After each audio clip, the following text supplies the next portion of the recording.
এই যে বাচ্চু ভাইয়ের ছেলে একটা, এই যে সজীব একটা, সজীব এই তার অত্যাচারে আমরা দেখতে পাচ্ছি যে আপনারা এখানে আপনারা একটা ব্যানার টানিয়েছিলেন, এখানে লিখেছেন আপনারা যে টেন্ডারবাজ, কি ধরনের টেন্ডারবাজ সে করে এটা আপনি? পৌরসভার একটা কাজ হচ্ছে, প্রথম দেখলাম ওই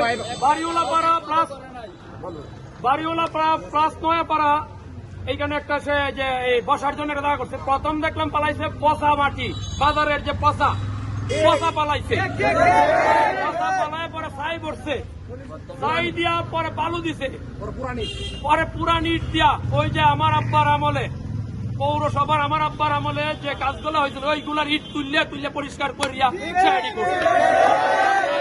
প্রমাণও দেখাইতে পারবো, বাইঙ্গে দেখাইতে পারবো যে পুরান এটা তো উন্নয়নমূলক কাজের ব্যাপারে বললেন, কিন্তু টেন্ডারবাজিটার ব্যাপারে বললেন আপনি। টেন্ডারবাজি শুধু তার পরিবার, একটা লোক বাইরের নাই। আমরা তো এখানে সবাই পৌরবাসী, একটাও বাইরের লোক নাই। তারপরে উনি দালাল এবং চাঁদাবাজ, আপনি একটু বলেন। চাঁদা না দিলে তার গরিবুর কেউ শ্বাস ফেলতে পারছে না।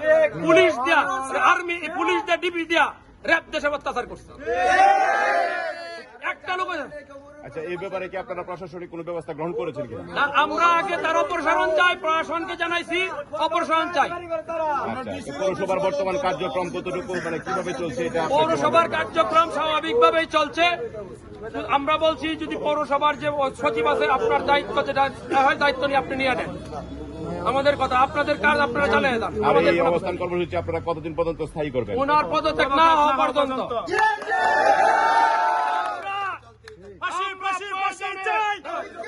আমরা প্রয়োজনে ওনার বাসাও ঘেরাও করবো, কিন্তু কোনো ভাঙচুর লুটপাট করবো না।